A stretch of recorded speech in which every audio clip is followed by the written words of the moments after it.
The cafeteria was loud with laughter and chatter, except for one corner table. There, an 8-year-old girl named Emily Carter sat alone, peeling an orange with trembling hands, while classmates mocked her from across the room. It was supposed to be just another Monday of cruel whispers and silent tears, but that day, everything stopped. A man in a navy suit walked in, a billionaire CEO touring the school, and instead of shaking hands with staff or posing for photos, he walked straight to Emily's table and asked the question that changed everything. "Is this seat taken?" It was supposed to be just another Monday at Westwood Elementary, one of those ordinary days that blurred into the next, filled with cafeteria chatter, the squeak of sneakers on waxed floors, and the low buzz of children's voices mixing with the clatter of plastic trays. To most people, it was nothing worth noticing. But for a little girl named Emily Carter, it was the day that would change everything.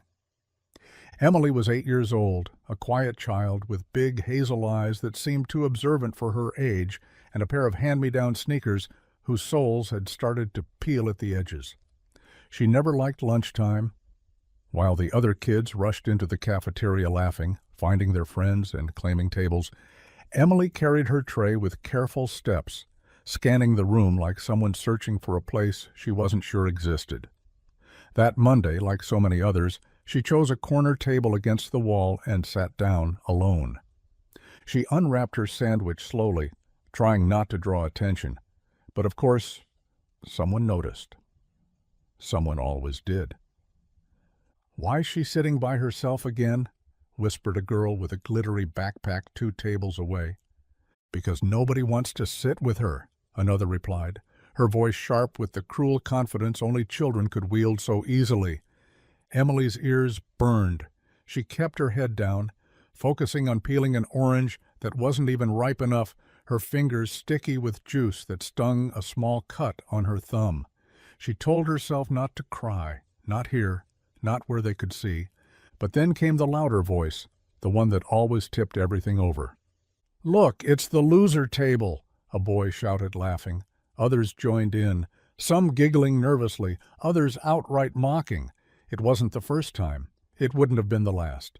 Emily's shoulders curled in, small and fragile, as though she could fold herself invisible. She picked at her sandwich without appetite, wishing desperately for the bell to ring. No one noticed the man standing just outside the cafeteria door, not at first. He had come unannounced, wearing a crisp navy suit that stood out against the scuffed hallways and student artwork taped to the walls. His name was Daniel Hart. To the world outside Westwood Elementary, he was a billionaire CEO, founder of Hart Technologies, a company whose devices sat on half the desks in America. To the staff, he was just Mr. Hart, the alumnus who had promised the school district a generous donation for their new library project. He had intended only to tour the building with the principal, shake a few hands, maybe pose for a photo. But as he lingered near the cafeteria, waiting for the principal to finish a phone call, his eyes fell on Emily, one small girl sitting alone, shoulders hunched, her sandwich untouched. And then he heard the laughter, the words that carried so easily across the cafeteria, cruel and careless. Something in him stopped. It was like a memory pried open a locked door inside him, one he'd spent years keeping shut. Because once, a long time ago, Daniel Hart had been that child. Without hesitation, he stepped through the cafeteria doors. The room quieted almost instantly, the way it always did when an unfamiliar adult appeared. His polished shoes clicked against the tile floor, his presence commanding without effort. The teachers on lunch duty looked up in confusion, unsure who he was, but too startled by his composure to intervene. Daniel walked straight to Emily's table. "Is this seat taken?" he asked, his voice calm, warm, steady enough to cut through the silence. Emily blinked up at him, too startled to answer. Around them whispers rippled through the room like wind through grass. Why was the man in the suit talking to her? She shook her head quickly, afraid to speak. "Good," Daniel said, pulling out the chair beside her. He set down the coffee cup he carried, as though it were the most natural thing in the world to sit at the loneliest table in the cafeteria. "I was hoping someone would save me a seat." A ripple of disbelief ran through the cafeteria. Children craned their necks, whispering to each other. Emily's mouth fell open slightly. No one had ever asked to sit with her before. Daniel smiled at her, a smile that was real, not the tight, polished version he used in boardrooms. "What's for lunch?" he asked, nodding at her tray. Peanut butter and jelly," Emily murmured, barely audible. "Classic," he said. That's my favorite." Her brow furrowed. "Really?" "Really. I still eat them at my office sometimes. Though," he leaned closer as if sharing a secret, "don't tell anyone. They all think I only eat fancy salads." For the first time that day, Emily smiled, a tiny hesitant curve of her lips, but a smile nonetheless. The room was buzzing now. Teachers exchanged glances, kids whispered furiously. A few bold ones tried to ask who the man was, but Daniel didn't pay them any mind. His focus was entirely on Emily. "What's your name?" he asked gently. "Emily." "Nice to meet you, Emily. I'm Daniel." She studied him, eyes narrowing slightly. "Why are you here?" "Because I thought this was the best table in the room," he said simply. Something in the way he said it, matter of fact, unshakable, made her believe him, if only for a moment. For the rest of lunch, Daniel sat there with Emily. He asked her about school, about her favorite books, about the little sketch of a horse she had doodled in the corner of her notebook. She spoke shyly at first, but his patience drew her out until she found herself talking more than she had with anyone at school in months. And the entire cafeteria watched. When the bell finally rang, Emily gathered her things slowly, reluctant for the moment to end. Daniel stood too, giving her a nod. "Thanks for letting me sit with you," he said. Emily blinked at him. "You're welcome." As she walked out, head a little higher than before, Daniel caught sight of the group of children who had mocked her. Their laughter had died long ago, replaced by a guilty silence. He didn't scold them, not directly. He only looked at them with a calm, steady gaze that said more than words could. Then he left the cafeteria with the principal, who had returned just in time to witness everything. That should have been the end of it, but it wasn't, because the next day and the day after that, Daniel Hart came back. Not for the cameras, not for the school board. He came back for lunch, and every time he sat at Emily's table. At first, the other kids whispered. Then they stared, and slowly something began to shift. One afternoon, a boy with messy blonde hair and nervous eyes shuffled over with his tray. "Can I sit here too?" he asked. Emily looked at Daniel, uncertain, and Daniel gave her a small nod. "Sure," Emily said softly. By the end of the week, the corner table wasn't empty anymore. And by the end of the month, Emily Carter was no longer the little girl who sat alone. But Daniel knew this was more than just a schoolyard change. What he had seen in Emily that first day, the way she shrank under the weight of isolation, stirred something in him he hadn't felt in years. Something that told him this wasn't finished, that he couldn't just walk away. And he didn't, because Daniel Hart wasn't just a man with money. He was a man who remembered what it felt like to be invisible. And he was about to make sure Emily, and every child like her, never felt that way again. Daniel didn't forget about Emily that night. He went back to his penthouse apartment, the kind of place people dreamed about but rarely saw. Glass walls overlooking the skyline, furniture hand-picked by designers, the kind of silence that echoed. Normally he liked it that way. Normally he thrived in control, in order. But that night, the silence felt heavier than usual, pressing down on him like a weight. He poured himself a glass of scotch and sat by the window, but instead of looking at the city lights, he saw a cafeteria table, a little girl with hazel eyes, the sound of kids laughing, not out of joy, but cruelty. He had spent years building a world where no one could laugh at him again, No one could make him feel small. And yet, today, sitting across from Emily, he remembered exactly what it had felt like to be her. Because once, he had been.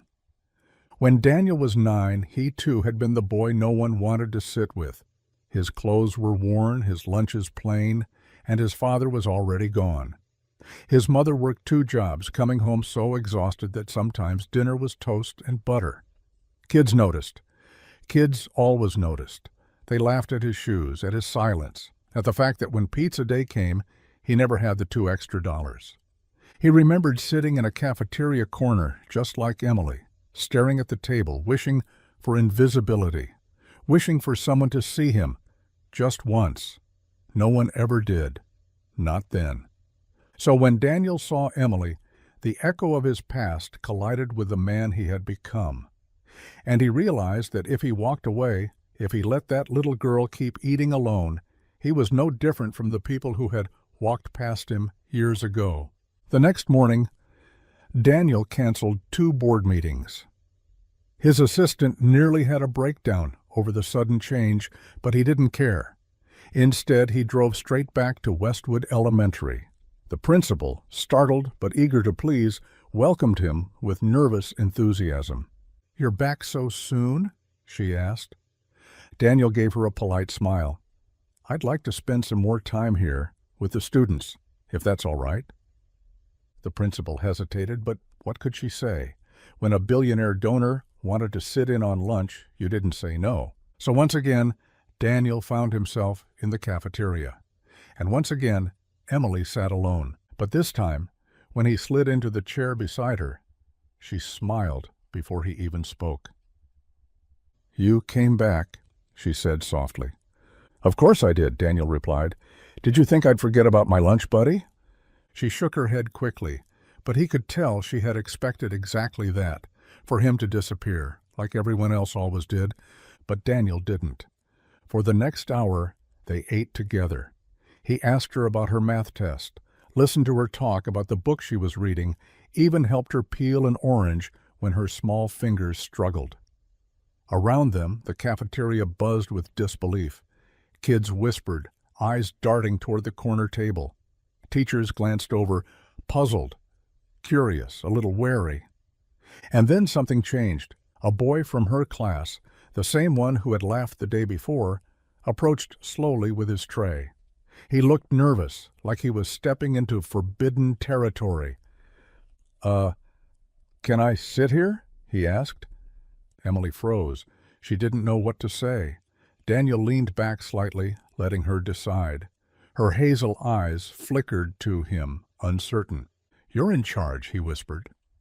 Emily turned back to the boy. Her voice trembled, but she managed, "Okay, you can sit here." The boy slid into the chair, and for the first time in months, Emily wasn't alone. That was the beginning. The next day, 2 more kids came. By the end of the week, Emily's table was no longer empty. It was full, loud, messy, joyful, like every other table in the cafeteria. But Daniel wasn't finished. He knew one girl's loneliness was only part of a bigger story, and he wasn't the type of man to leave things half done. When the principal tried to thank him quietly after lunch, he stopped her.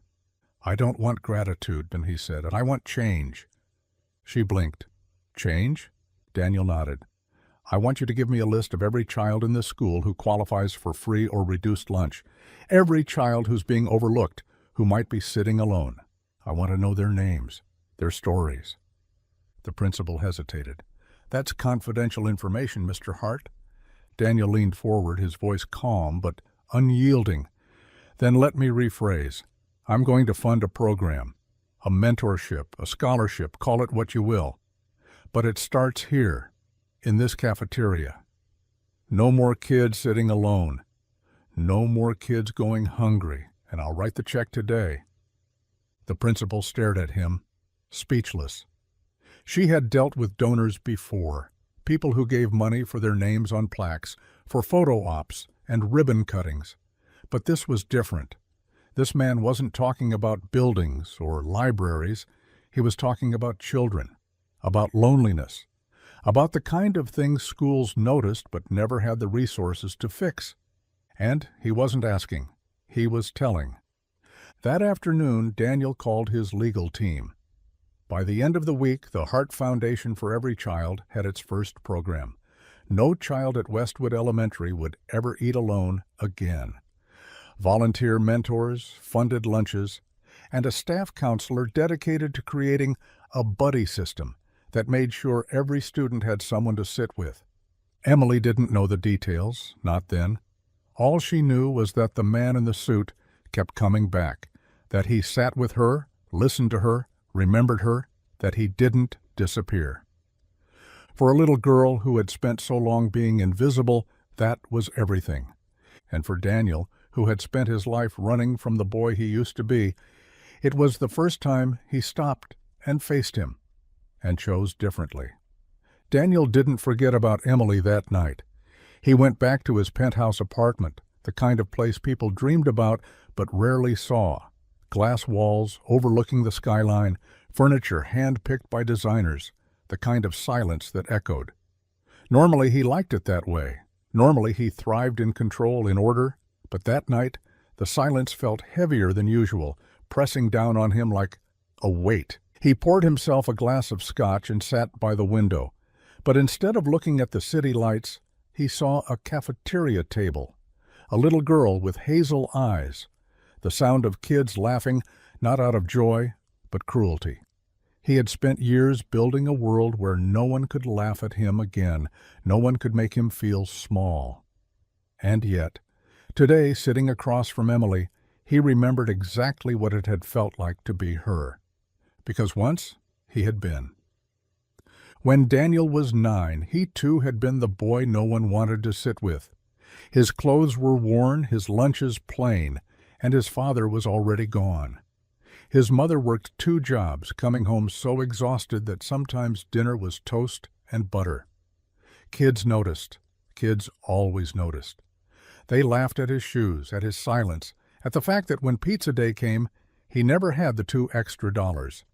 He remembered sitting in a cafeteria corner, just like Emily, staring at the table, wishing for invisibility, wishing for someone to see him, just once. No one ever did. Not then. So when Daniel saw Emily, the echo of his past collided with the man he had become, and he realized that if he walked away, if he let that little girl keep eating alone, he was no different from the people who had walked past him years ago. The next morning, Daniel canceled 2 board meetings. His assistant nearly had a breakdown over the sudden change, but he didn't care. Instead, he drove straight back to Westwood Elementary. The principal, startled but eager to please, welcomed him with nervous enthusiasm. "You're back so soon?" she asked. Daniel gave her a polite smile. "I'd like to spend some more time here, with the students, if that's all right." The principal hesitated, but what could she say? When a billionaire donor wanted to sit in on lunch, you didn't say no. So once again, Daniel found himself in the cafeteria. And once again, Emily sat alone. But this time, when he slid into the chair beside her, she smiled before he even spoke. "You came back," she said softly. "Of course I did," Daniel replied. "Did you think I'd forget about my lunch buddy?" She shook her head quickly, but he could tell she had expected exactly that, for him to disappear, like everyone else always did. But Daniel didn't. For the next hour, they ate together. He asked her about her math test, listened to her talk about the book she was reading, even helped her peel an orange when her small fingers struggled. Around them, the cafeteria buzzed with disbelief. Kids whispered, eyes darting toward the corner table. Teachers glanced over, puzzled, curious, a little wary. And then something changed. A boy from her class, the same one who had laughed the day before, approached slowly with his tray. He looked nervous, like he was stepping into forbidden territory. Can I sit here?" he asked. Emily froze. She didn't know what to say. Daniel leaned back slightly, letting her decide. Her hazel eyes flickered to him, uncertain. "You're in charge," he whispered. Emily turned back to the boy. Her voice trembled, but she managed, "Okay, you can sit here." The boy slid into the chair, and for the first time in months, Emily wasn't alone. That was the beginning. The next day, 2 more kids came. By the end of the week, Emily's table was no longer empty. It was full, loud, messy, joyful, like every other table in the cafeteria. But Daniel wasn't finished. He knew one girl's loneliness was only part of a bigger story, and he wasn't the type of man to leave things half done. When the principal tried to thank him quietly after lunch, he stopped her. "I don't want gratitude," he said. "I want change." She blinked. "Change?" Daniel nodded. "I want you to give me a list of every child in this school who qualifies for free or reduced lunch. Every child who's being overlooked, who might be sitting alone. I want to know their names, their stories." The principal hesitated. "That's confidential information, Mr. Hart." Daniel leaned forward, his voice calm but unyielding. "Then let me rephrase. I'm going to fund a program, a mentorship, a scholarship, call it what you will, but it starts here in this cafeteria. No more kids sitting alone, no more kids going hungry, and I'll write the check today." The principal stared at him, speechless. She had dealt with donors before, people who gave money for their names on plaques, for photo ops and ribbon cuttings. But this was different. This man wasn't talking about buildings or libraries. He was talking about children, about loneliness, about the kind of things schools noticed but never had the resources to fix. And he wasn't asking, he was telling. That afternoon, Daniel called his legal team. By the end of the week, the Hart Foundation for Every Child had its first program. No child at Westwood Elementary would ever eat alone again. Volunteer mentors, funded lunches, and a staff counselor dedicated to creating a buddy system that made sure every student had someone to sit with. Emily didn't know the details, not then. All she knew was that the man in the suit kept coming back, that he sat with her, listened to her, remembered her, that he didn't disappear. For a little girl who had spent so long being invisible, that was everything. And for Daniel, who had spent his life running from the boy he used to be, it was the first time he stopped and faced him and chose differently. Daniel didn't forget about Emily that night. He went back to his penthouse apartment, the kind of place people dreamed about but rarely saw. Glass walls overlooking the skyline, furniture hand-picked by designers, the kind of silence that echoed. Normally he liked it that way. Normally he thrived in control, in order, but that night the silence felt heavier than usual, pressing down on him like a weight. He poured himself a glass of scotch and sat by the window, but instead of looking at the city lights, he saw a cafeteria table, a little girl with hazel eyes, the sound of kids laughing not out of joy but cruelty. He had spent years building a world where no one could laugh at him again, no one could make him feel small. And yet, today, sitting across from Emily, he remembered exactly what it had felt like to be her. Because once he had been. When Daniel was 9, he too had been the boy no one wanted to sit with. His clothes were worn, his lunches plain, and his father was already gone. His mother worked 2 jobs, coming home so exhausted that sometimes dinner was toast and butter. Kids noticed. Kids always noticed. They laughed at his shoes, at his silence, at the fact that when pizza day came, he never had the $2 extra. He remembered sitting in a cafeteria corner, just like Emily, staring at the table, wishing for invisibility, wishing for someone to see him, just once. No one ever did, not then. So when Daniel saw Emily, the echo of his past collided with the man he had become, and he realized that if he walked away, if he let that little girl keep eating alone, he was no different from the people who had walked past him years ago. The next morning, Daniel canceled 2 board meetings. His assistant nearly had a breakdown over the sudden change, but he didn't care. Instead, he drove straight back to Westwood Elementary. The principal, startled but eager to please, welcomed him with nervous enthusiasm. "You're back so soon?" she asked. Daniel gave her a polite smile.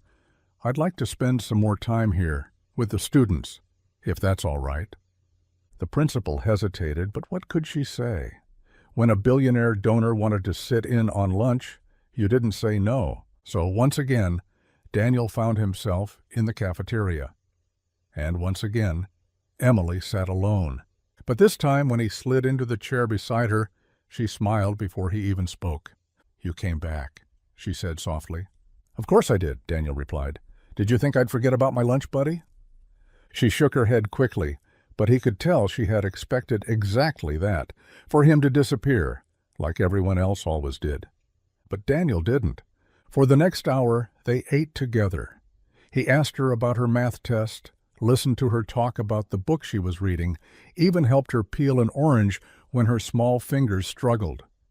Around them, the cafeteria buzzed with disbelief. Kids whispered, eyes darting toward the corner table. Teachers glanced over, puzzled, curious, a little wary.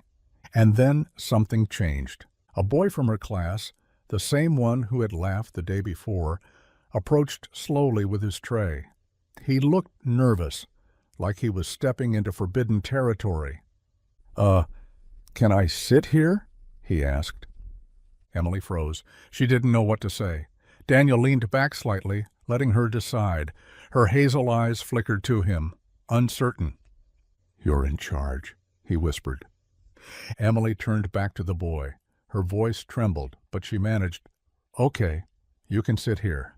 The boy slid into the chair, and for the first time in months, Emily wasn't alone. That was the beginning. The next day, 2 more kids came. By the end of the week, Emily's table was no longer empty. It was full, loud, messy, joyful, like every other table in the cafeteria. But Daniel wasn't finished.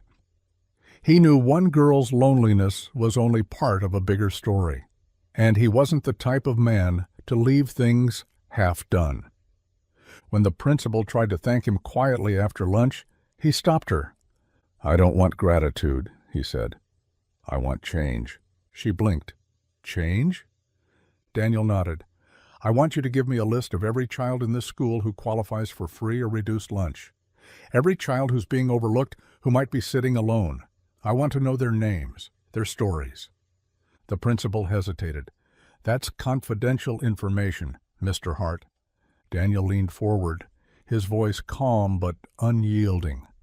"Then let me rephrase. I'm going to fund a program, a mentorship, a scholarship, call it what you will, but it starts here, in this cafeteria. No more kids sitting alone, no more kids going hungry, and I'll write the check today." The principal stared at him, speechless. She had dealt with donors before, people who gave money for their names on plaques, for photo ops and ribbon cuttings. But this was different. This man wasn't talking about buildings or libraries. He was talking about children, about loneliness, about the kind of thing schools noticed but never had the resources to fix. And he wasn't asking, he was telling. That afternoon, Daniel called his legal team. By the end of the week, the Hart Foundation for Every Child had its first program. No child at Westwood Elementary would ever eat alone again. Volunteer mentors, funded lunches, and a staff counselor dedicated to creating a buddy system that made sure every student had someone to sit with. Emily didn't know the details, not then. All she knew was that the man in the suit kept coming back, that he sat with her, listened to her, remembered her, that he didn't disappear. For a little girl who had spent so long being invisible, that was everything. And for Daniel, who had spent his life running from the boy he used to be, it was the first time he stopped and faced him, and chose differently. The news of Daniel's visits spread faster than anyone expected. By the second week, parents were whispering at pickup lines, teachers were speculating in the staff lounge, and kids were going home telling their families about the man in the suit who kept showing up at lunch. Some parents were thrilled. "Can you believe it?" one mother said, clutching her phone as she scrolled through a blurry picture someone had taken. "A billionaire sitting in our cafeteria, Our school, do you know what that means for funding? Others were more suspicious. What's he doing here? A father muttered. Men like that don't just hang around for no reason. The principal found herself answering the same questions every day. Yes, Mr. Hart is a donor. Yes, he's taken a special interest in the lunch program. Yes, everything is appropriate. But beneath her professional tone, she was nervous. Daniel Hart wasn't just another benefactor. He was unpredictable. He wasn't here for photo ops or ribbon cuttings. He was doing something she couldn't quite categorize. And then there were the children. The cafeteria began to change.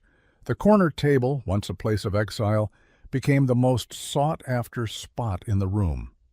Kids who had once ignored Emily now asked if they could sit with her, not because Daniel was there every day, he wasn't, but because his presence had shifted the way people saw her.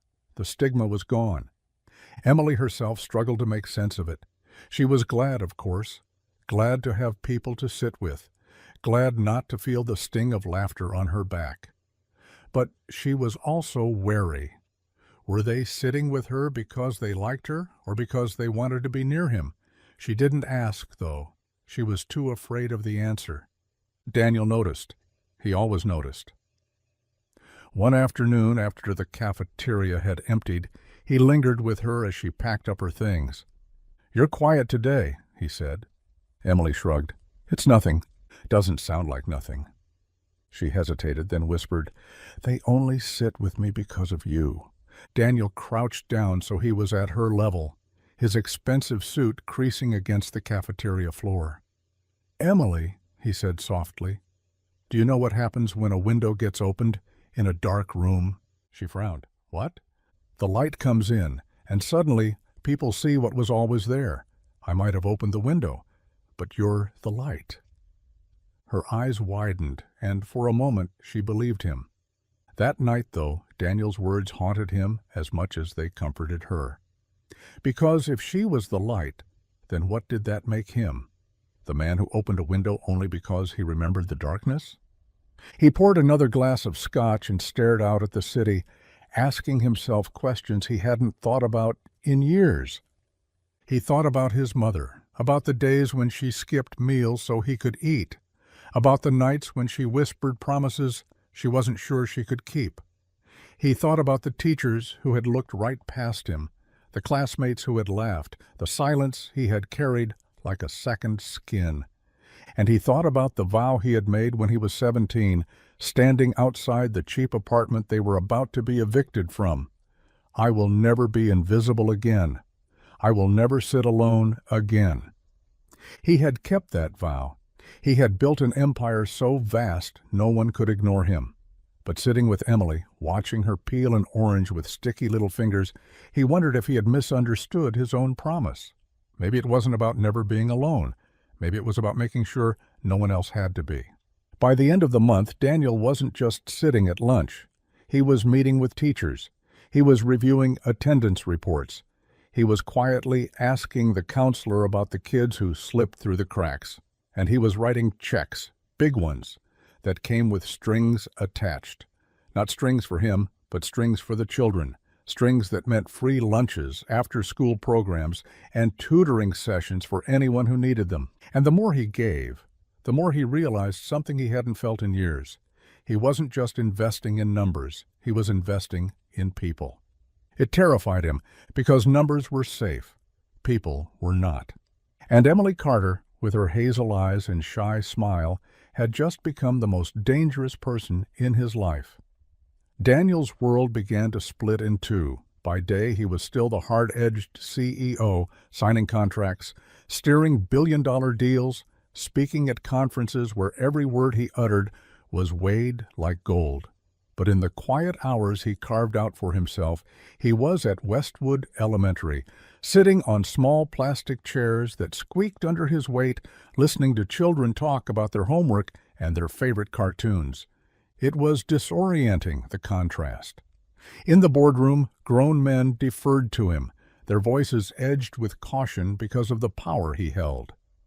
In the cafeteria, second graders interrupted him mid-sentence to argue over who got the bigger cookie, And strangely, Daniel found he preferred the cafeteria. Emily noticed the difference in him even before he did. "You smile here," she told him one afternoon while she carefully unwrapped the sandwich he had brought her from the bakery down the street. "I smile other places too," he replied, though even as he said it, he realized it wasn't true. "Not like this," she said simply, and kept eating. He didn't argue, but not everyone was pleased with his presence.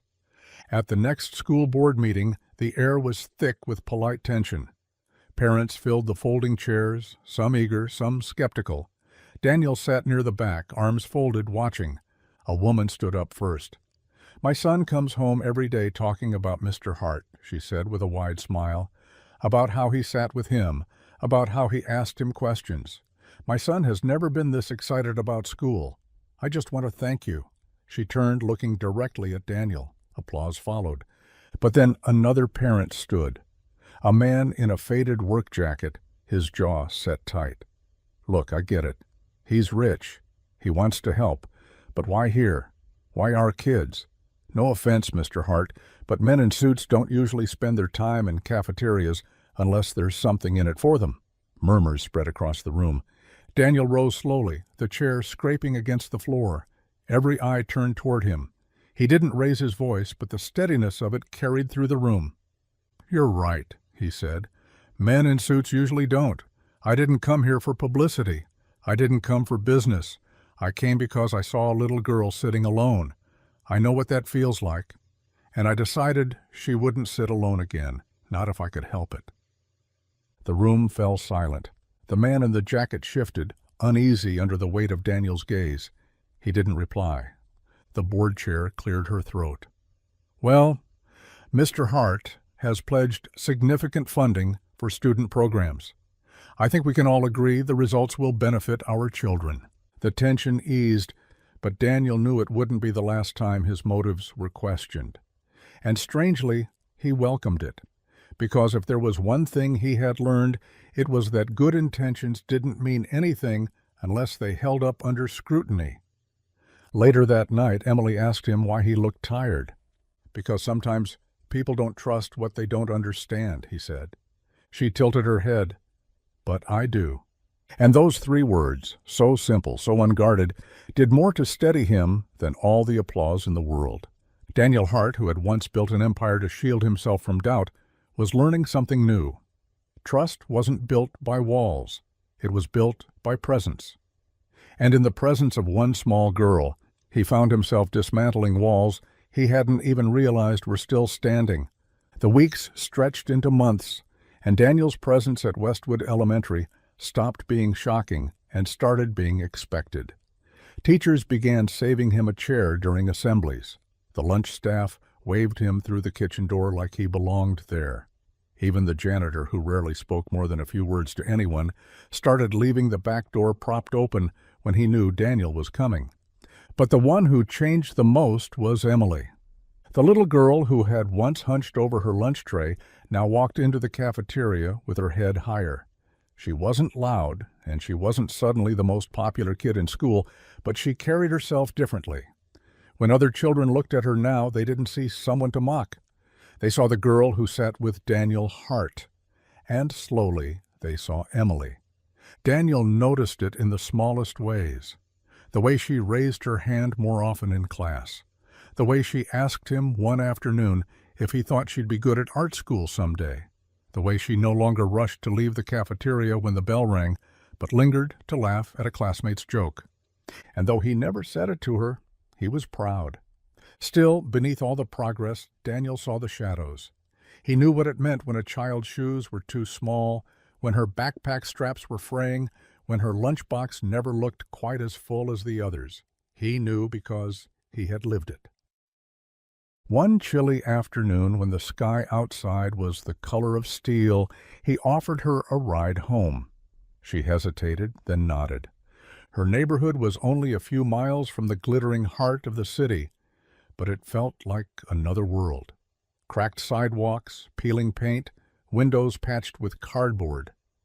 The apartment building leaned like it was tired of standing. Emily shifted in her seat as they pulled up. "It's not very nice. she said softly, as if apologizing for it. Daniel's chest tightened. He remembered saying those same words once, about the place he had lived with his mother. "It's home," he said gently. "That makes it nice enough." But when he followed her inside, because she insisted on introducing him to her mom, he saw the truth.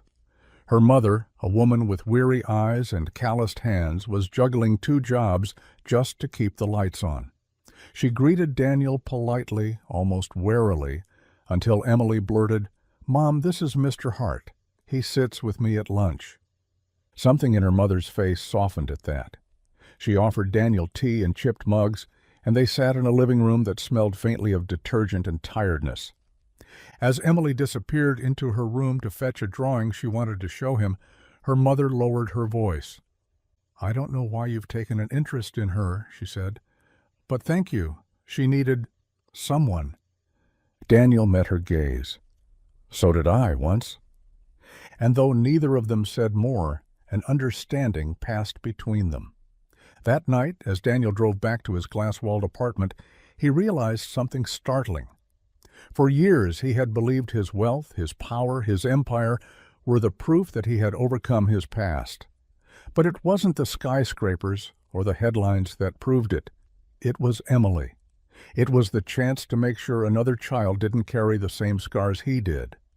And for the first time in a long time, Daniel Hart wondered if his greatest investment might not be in companies or contracts, but in one little girl who had reminded him what it meant to be seen. Winter crept in slowly, frosting the windows of Westwood Elementary and turning the playground into a patchwork of frozen grass and muddy snow. Inside, the cafeteria was warmer than ever, not because of the heaters, but because the atmosphere had shifted. Where once there had been sharp laughter and whispered cruelties, there was now chatter, laughter of a kinder sort, and tables filled to the brim. Emily had stopped sitting alone weeks ago, but Daniel still came. Some days he joined her table. Other days he sat with children who looked like they needed a friend. He noticed them instantly, the boy with the oversized jacket who kept his eyes fixed on the floor, the girl who chewed her sandwich slowly like she was making it last. Daniel gravitated toward them like a compass finding north. And because he sat with them, so did others. Emily watched all of this with the solemn wisdom of someone far older than 8. She didn't always understand why Daniel cared so much, but she felt it. She could see it in the way his eyes softened when kids told him small stories, or how he never looked at his phone once during lunch. To him, they weren't background noise. They were the whole reason he was there. The school, however, wasn't prepared for the ripple effect. The Hart Foundation's program had expanded quickly, too quickly, some thought. There were now after-school study groups, mentorship programs pairing older students with younger ones, even weekly community dinners in the cafeteria so that families could sit together without worrying about cost. Teachers praised the changes, but administrators worried. At one staff meeting, the principal finally voiced it aloud. What happens when Mr. Hart loses interest? When the money runs out? The room went quiet. No one wanted to admit it, but they were afraid of depending too much on one man, no matter how generous. Daniel heard about the doubts. Of course he did. People always thought whispers didn't reach men like him, but they did. He sat with the principal in her office one afternoon, the blinds half closed against the pale sun. "You think this is temporary," he said. She shifted uncomfortably. "It's not that we're ungrateful. It's just we've seen donors come and go. We can't build our school on something uncertain." Daniel leaned forward. "I don't plan to go. And I don't want you to build on me. I want you to build with me. This isn't charity. It's investment in your kids, in Emily, in all the children who remind me of what I was. That's not going away." His voice was steady, but underneath it lay something raw. The principal saw it, and for the first time, she believed him. Meanwhile, at home, Emily's life was shifting in small but unmistakable ways. Her mother's hours were still long, her paycheck still thin, but there was a new kind of lightness in the apartment. Emily brought home stories of friends, not silences. She laughed more. She left drawings on the fridge, drawings of cafeteria tables filled with smiling faces, drawings of herself not sitting in a corner, but surrounded. One evening, as Daniel dropped her off, she pressed a folded piece of paper into his hand. "What's this?" he asked. "A picture," she said shyly. When he opened it later in his car, he saw a crayon drawing, a tall figure in a suit sitting at a lunch table beside a small girl with hazel eyes. Above them, in uneven letters, she had written, "Thank you for seeing me." Daniel sat in the parked car for a long time, the city lights blurring outside his windshield. He had closed deals worth billions without blinking, but that piece of paper undid him. For the first time in decades, he felt like the boy he used to be wasn't just a wound he carried. Maybe, just maybe, that boy had been the reason he could recognize Emily at all, and if that was true, then every scar had been worth it. The first snowstorm of the year blanketed the city in white, turning streets into slow rivers of slush and rooftops into quiet, frosted peaks. For most of the children at Westwood Elementary, snow meant excitement, snowball fights, sledding, and the hope of canceled classes. But for Emily, it also meant longer hours waiting after school, sitting on the cold steps for her mother to finish her shift, bundled in a jacket that wasn't quite thick enough. Daniel noticed. That afternoon, as he pulled into the school parking lot, he spotted her huddled on the steps, her breath rising in small clouds. She wasn't crying, but she looked smaller than usual, her knees tucked up to her chest. He parked and walked over, his shoes crunching on the salted sidewalk. "Hey," he said gently, "waiting for your mom?" Emily nodded. "She said she'll be late. She had to take someone else's shift." Daniel glanced at the dimming sky. The snow kept falling, thick and steady. "Come on, he said, holding out his hand. "You don't need to sit out here freezing." She hesitated. "I'm not supposed to go with strangers." The corner of his mouth lifted. "Good rule, smart rule. But I'm not a stranger anymore, am I?" Her hazel eyes studied him for a moment, then she placed her mittened hand in his. Inside his car, the heat blew warm against her face, and she sighed with relief. He drove her home, the city passing by in soft gray blurs. When they pulled up to her building, she turned to him suddenly. "Why do you keep coming back?" she asked. The question caught him off guard. He tightened his grip on the steering wheel. "Because once," he said slowly, "I was like you, and nobody came back for me." Emily was quiet for a moment, then she whispered, "I'm glad you came back for me." He swallowed hard, forcing a smile. "Me too." That night, Daniel couldn't sleep. He lay awake in his penthouse, staring at the ceiling, replaying her words. He thought about the little boy he had been, the boy who had needed someone and found no one. He thought about his mother, working herself raw, about the nights he had promised himself he would escape, no matter the cost. He had escaped. He had everything he once thought he wanted: wealth, power, respect. And yet, it wasn't the skyscrapers or the boardrooms that filled the hollow place inside him. It was a cafeteria table. It was a little girl's smile. It was the way her trust had been handed to him, fragile and unearned, and the way he felt terrified of breaking it.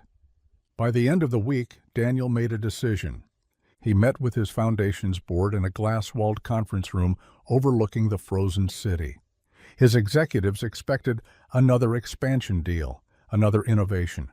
Instead, he placed Emily's crayon drawing in the center of the table. "This," he said simply, "is why we're changing direction."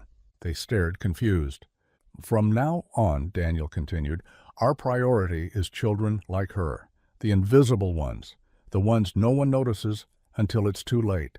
Every dollar, every resource, we'll put it where it counts. We start in this city, then we grow. No child eats alone, no child goes unseen." There was silence. Then one of his executives asked, "Is this personal?" Daniel's jaw tightened. "Yes," he said, "and that's why it matters." In that moment, Daniel Hart, the billionaire known for his ruthless deals and cold efficiency, rewrote his legacy. Not with a press release, not with a headline, but with a choice. And though Emily didn't know it yet, she had lit the fuse on a change that would reach far beyond her cafeteria table. But for her, it was simpler. The next day at lunch, Daniel sat down beside her as always. She handed him half her sandwich without a word, and he accepted it with a smile. Around them, the cafeteria buzzed with warmth. For Emily, it wasn't about foundations or legacies. It was about one man who kept coming back. And for Daniel, it was about one little girl who reminded him what it meant to be human. The holidays came and went, stringing the school with paper snowflakes and glittering cutouts taped to the classroom doors. Emily's class sang carols in the auditorium, and for the first time, she didn't stand off to the side. She sang softly, eyes searching the audience, and when she spotted Daniel in the back row, clapping along like any proud parent would, her smile lit up brighter than the stage lights. After the performance, as families clustered in the hallways with their coats and chatter, Emily ran up to him. She wasn't shy this time. She tugged on his sleeve. "Did you see me?" she asked breathlessly. "I saw you," Daniel said. "You were the best one up there." Her cheeks flushed pink, not from the cold, but from pride. Her mother came up moments later, still in her work uniform, her eyes weary but shining. "I didn't think you'd make it," she admitted to Daniel. "I wouldn't have missed it," he replied, and he meant it. Over the break, Daniel found himself restless in ways he couldn't explain to his board, to his staff, or even to himself. He had spent decades chasing success, but when the skyscrapers were quiet and the office lights dimmed, he found no peace in them.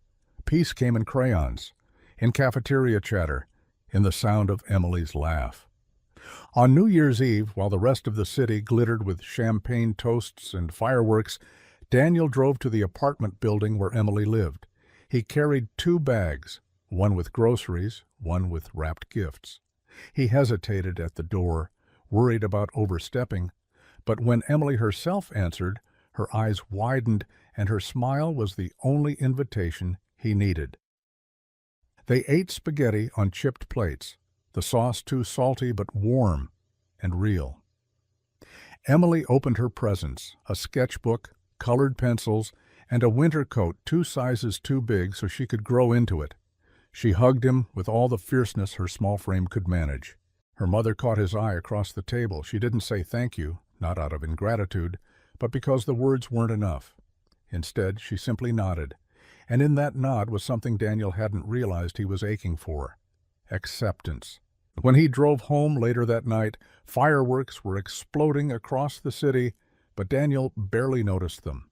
He was thinking about Emily's laughter, about her drawing of him at the lunch table, about the way her mother's shoulders had seemed a little less burdened for just one evening. And in that quiet moment, Daniel admitted to himself what he hadn't dared say before. Emily hadn't just reminded him of his past. She had given him a future, a different one, a better one. The next morning he woke with a clarity he hadn't felt in years. He drafted a plan, not for another merger, not for another market conquest, but for an initiative that would stretch across the country. Programs in schools, partnerships with communities, cafeterias where no child sat alone. And at the heart of it all was one little girl with hazel eyes who had taught a billionaire what it truly meant to matter. Spring came early that year, washing the city in pale sunlight and coaxing the first shoots of green out of the thawed earth. At Westwood Elementary, the cafeteria buzzed louder than ever. The buddy tables that Daniel's foundation had set up were now a fixture. Colorful tables where no one sat alone, where children paired off and groups formed with an ease that hadn't existed months ago. Emily thrived in the change. She still wasn't the loudest or the boldest, but she had found her circle: a boy who loved dinosaurs, a girl who traded stickers, and 2 classmates who liked to draw almost as much as she did. She no longer crept into the cafeteria with her head down. She walked in like she belonged. Daniel saw it every time he visited. Sometimes he sat with her, sometimes with other children. Sometimes he simply stood in the back and watched, unnoticed. Each time he felt a quiet sense of awe. This simple change, was more powerful than any contract he'd ever signed. But not everyone celebrated. At one school board meeting, a voice rose above the usual praise. A woman in a tailored coat, her tone sharp. "This is all very generous, but I have to ask, why should one man decide how our cafeteria runs? What if his attention shifts? What if he pulls his funding? What happens then?" The room murmured. Daniel stood slowly, unruffled. "I'm not here to decide," he said evenly. "I'm here to make sure you have the resources to decide. The foundation will continue this program whether I'm in this building or not. But I'll be honest, no check, no policy, no plan will mean anything unless you believe in it. Because the real change isn't me, it's you. It's the teachers who notice, the students who invite someone to sit down, the parents who tell their kids that kindness matters. Money can't buy that." Silence followed, and then applause, hesitant at first, then swelling. Later, in the parking lot, Emily's mother caught him as he was leaving. She looked tired from another long shift, but there was something determined in her eyes. "I need to say this," she told him. "You've given Emily more than lunches and programs. You've given her courage. She believes she belongs now, and I can't put a price on that." Daniel hesitated, his throat tight. "She gave me something too," he said quietly. "She reminded me what I'd forgotten." Her eyes softened. "Then maybe you both saved each other." That night, Daniel sat alone in his penthouse, the city glowing below. He thought about those words, saved each other. He had built his life on being untouchable, unreachable, on never needing anyone. But now he realized maybe the greatest strength wasn't in never needing. Maybe it was in being needed. And for the first time in decades, he didn't feel like he was standing on top of a tower looking down. He felt like he was finally standing where he belonged, beside a little girl who had taught him that true wealth wasn't counted in dollars, but in moments when someone looked at you and said, "I'm glad you came back for me." By the time summer arrived, the changes at Westwood Elementary were impossible to ignore. What had begun with one man sitting at one lonely table had rippled outward until the entire school felt different. Teachers said discipline problems had gone down. Parents noticed their kids were more eager to talk about school at dinner. Even the cafeteria staff, who had once rushed to finish their shifts in weary silence, now worked with a kind of pride, knowing they were part of something that mattered. And at the heart of it all was Emily.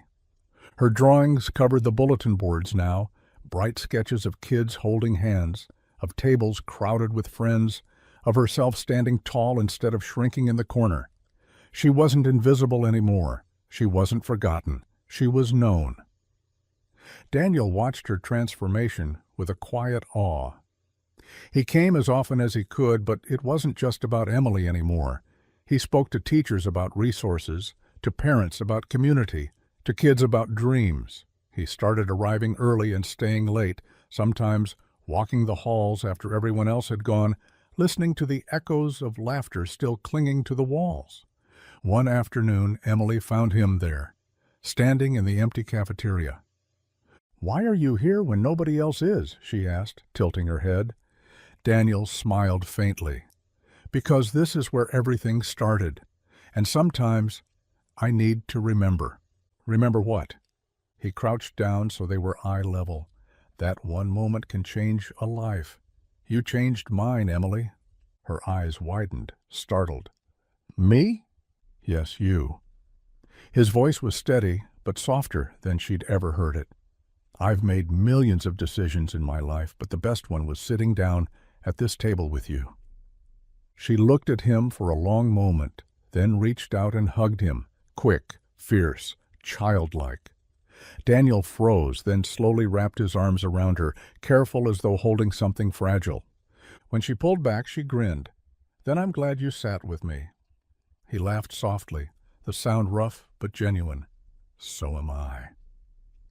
In the weeks that followed, the Hart Foundation expanded its work beyond Westwood. Other schools called, asking how to bring the same programs to their cafeterias. Community centers reached out. Churches, shelters, youth groups, all wanted to know what it would take to make sure no child ever had to sit alone again. Daniel poured himself into the work with a focus that surprised even him. But no matter how wide the program grew, he always returned to Westwood. Always back to the cafeteria, always back to Emily. Because no matter how many schools he touched, no matter how many lives he helped, he never forgot the simple truth. It all began with a little girl at a lonely table. And for Daniel Hart, the billionaire who had once built walls so high no one could reach him, that lonely table had become the most valuable place in the world.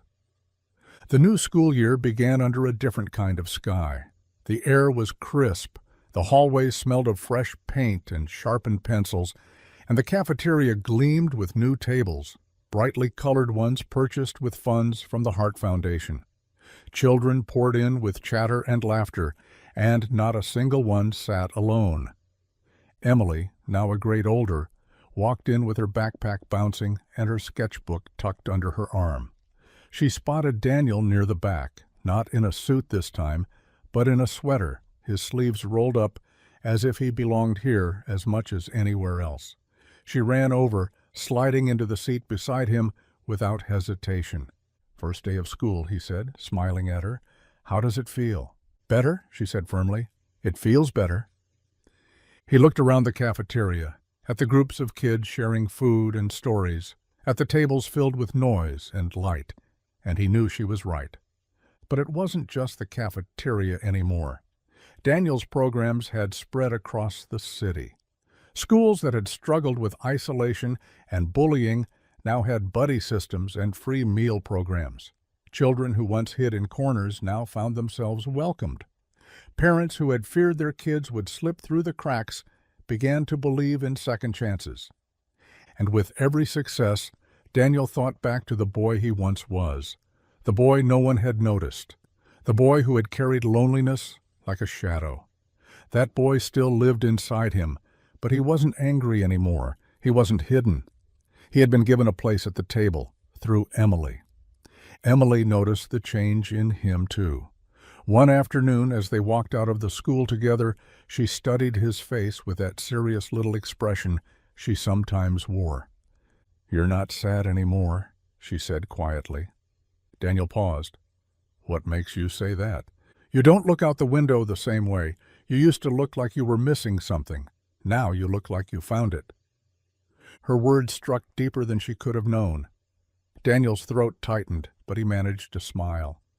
"You're very wise for your age, you know that?" She shrugged. "You just needed a friend. Everybody does." That night, sitting in his penthouse with the city spread out before him, Daniel thought about her words. She was right. For years he had believed strength meant standing alone. But real strength, he realized now, was the courage to sit down with someone else. Months later, during a press conference about the foundation's expansion, a reporter asked Daniel what had inspired it all. Cameras flashed, microphones leaned in, and the world waited for a polished answer. Instead, he reached into his jacket pocket and pulled out a folded piece of paper. It was worn now, edges frayed, colors faded from being handled too often. Emily's crayon drawing, the one of them sitting at the cafeteria table. "This," he said simply, holding it up, "a little girl reminded me what it feels like to be seen, and I promised myself no child should feel invisible again." The room fell silent, not because of the money, not because of the name behind the foundation, but because of the truth in his voice. And as the cameras clicked and the headlines wrote themselves, Daniel thought of Emily, not the billionaire's companion, not the girl who had once sat alone, but simply Emily, his friend, the one who had changed everything. For her, it had started with one man sitting down at her table. For him, it had ended with finally understanding what it meant to come home. By winter, the cafeteria at Westwood Elementary no longer looked like the same place Daniel had first walked into. The corner table that once held only silence and shame was now called the friendship table, and kids who felt shy, new, or left out were invited to sit there, always with others. Teachers rotated to check in, student volunteers paired up, and no one was left alone. Emily sat at that table sometimes, not because she had to, but because she wanted to. She'd tell the newer kids, "It's okay. I used to sit here by myself, too." Her words carried a weight that no teacher's lecture ever could because the children believed her. Daniel often came by, slipping in quietly between meetings, his presence now so familiar that no one gasped or whispered anymore. He wasn't the billionaire in the cafeteria to these children anymore. He was simply Mr. Hart, the tall man who listened, who asked questions, who cared. But outside the school walls, his influence spread further than he'd expected. News outlets had picked up his story, first in small local papers, then on national broadcasts. Headlines called him the CEO who sat down, painting him as a symbol of kindness in an age hungry for it. Daniel didn't care about the spotlight. If anything, he disliked it. But he used it.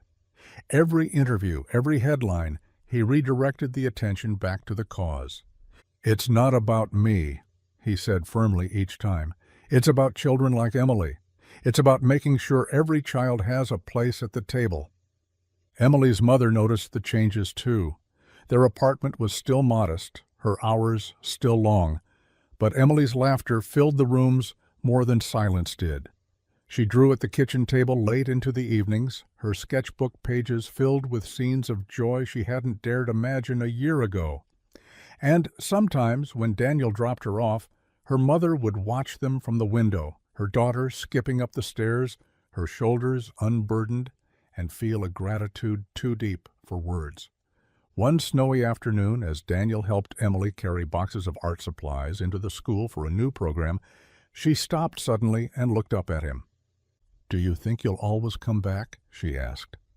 Daniel crouched down, brushing snow from her shoulder. "Emily, I'll come back as long as you want me to." She studied him with those serious hazel eyes, then nodded, "Then don't stop, because you make people see me." The words hit him harder than any business deal or public accolade ever had. He realized then that what she truly feared wasn't loneliness. It was invisibility. And he understood, because that had once been his fear too. That night, sitting alone in his penthouse, Daniel looked out at the glittering skyline. The city was alive with movement and light, but for the first time, he didn't feel alone at the top of it.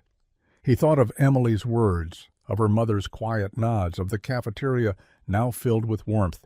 It wasn't about erasing the boy he once was. It was about honoring him, by making sure another child never felt forgotten. And with that realization, Daniel knew his legacy wouldn't be measured in towers or stock prices.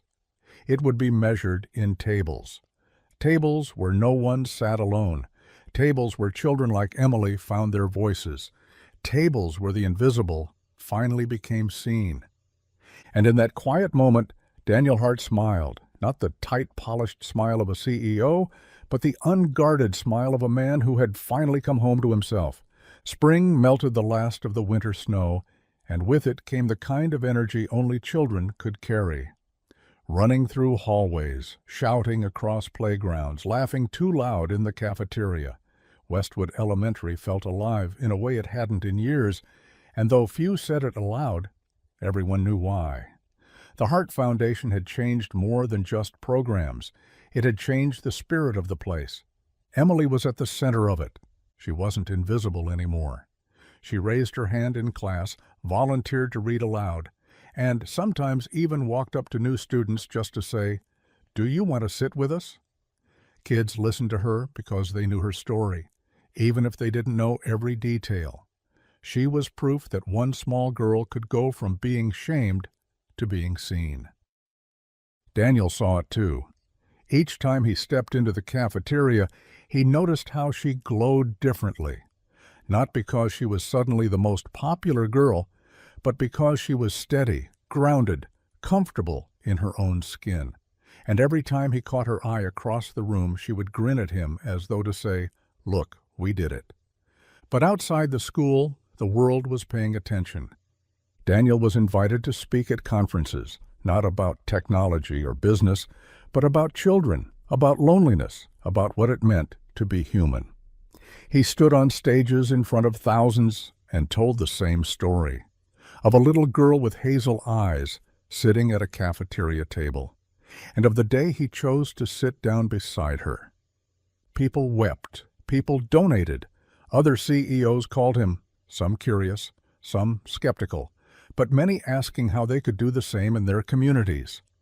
His calendar filled with meetings, but for the first time in his life, they didn't feel like obligations. They felt like purpose. Still, no matter how far his work spread, he always returned to Westwood. He never let the spotlight take him too far from the cafeteria where it had begun. One afternoon, after a long week of travel, he slipped into the school unannounced. Emily was sitting at the friendship table with two new students, both of them shy and quiet. She was showing them how to fold paper into small boats. When she saw him, her whole face lit up. "You came back," she said, like she always did. And like he always did, Daniel answered, "Of course I did." Later that evening, as he walked her to the steps of her apartment, Emily handed him another drawing. This one showed dozens of children crowded around colorful tables, laughter scribbled into the lines of their faces. In the corner, she had drawn herself and Daniel side by side. Above them, in bold, uneven letters, she had written, "Nobody's alone anymore." Daniel stared at it for a long time. His throat tightened, and for once words failed him. Emily tilted her head. "Do you like it?" He crouched down, folding the picture carefully. "Emily," he said, his voice rough with emotion, "it's the most important thing anyone has ever given me." And he meant it. Because in her crayon lines, he didn't just see a cafeteria. He saw a promise kept. He saw the boy he once was finally finding peace, and he saw the future, bright, loud, and full of children who would never know what it felt like to sit alone in silence. For Daniel Hart, that was worth more than every skyscraper he had ever built.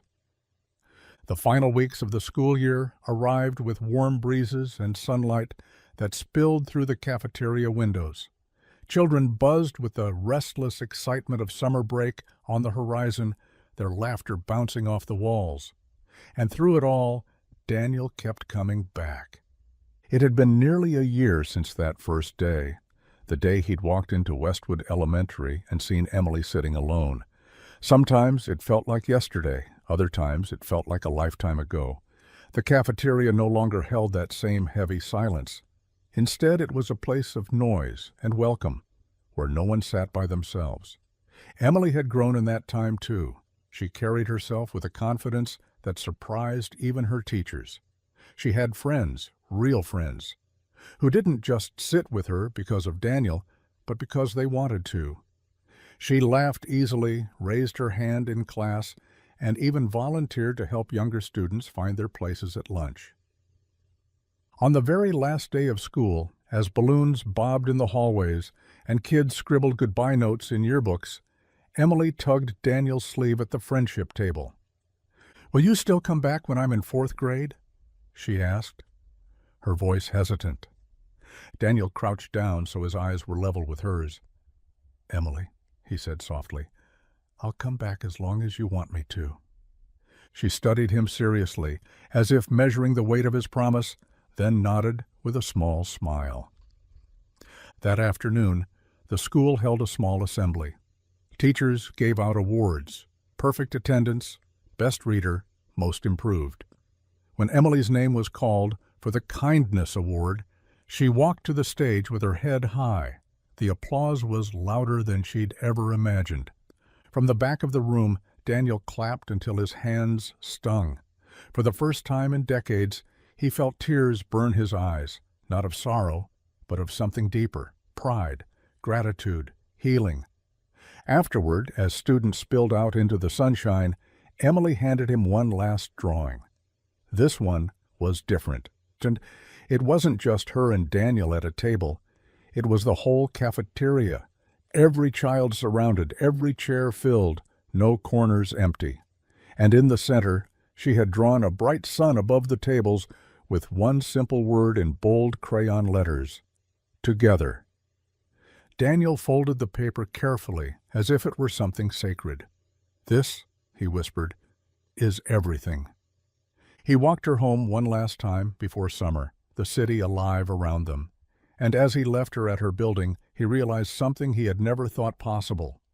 The boy he once was, the one who had eaten alone, who had been invisible, was no longer a wound inside him.